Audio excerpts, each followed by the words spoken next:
Kenapa harus latihan beban gitu kan pertanyaannya? Karena perempuan itu dari umur 30, laki-laki juga sebetulnya, akan kehilangan massa ototnya. Dari umur 30, bukan nanti 60. Dan kalau kita nggak latihan beban, satu dekade itu kita bisa kehilangan 8-10% massa otot kita. Perempuan juga nanti setelah menopause, itu kita decline massa tulangnya itu bisa sampai 20%. Dalam 10 tahun. 20% Itu yang paling aku massive. khawatirkan tuh. Kenapa kok penting sih punya massa otot yang tinggi, punya tulang yang kuat?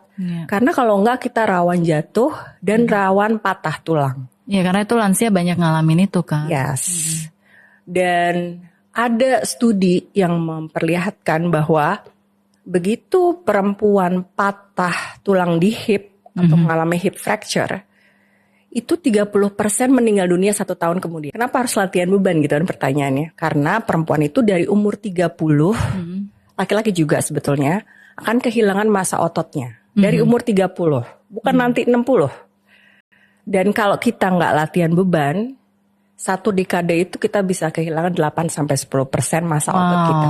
Perempuan juga nanti setelah menopause, itu kita decline massa tulangnya itu bisa sampai 20% dalam 10 tahun. 20% Itu yang paling aku massive. khawatirkan tuh.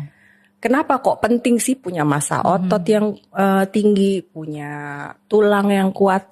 Karena kalau enggak kita rawan jatuh dan rawan patah tulang. Ya karena itu lansia banyak ngalamin itu kan. Yes. Dan ada studi yang memperlihatkan bahwa begitu perempuan patah tulang di hip atau mengalami hip fracture, itu 30% meninggal dunia 1 tahun kemudian. Kenapa harus latihan beban gitu kan pertanyaannya? Karena perempuan itu dari umur 30, laki-laki juga sebetulnya, akan kehilangan massa ototnya. Dari umur 30, bukan nanti 60. Dan kalau kita nggak latihan beban, satu dekade itu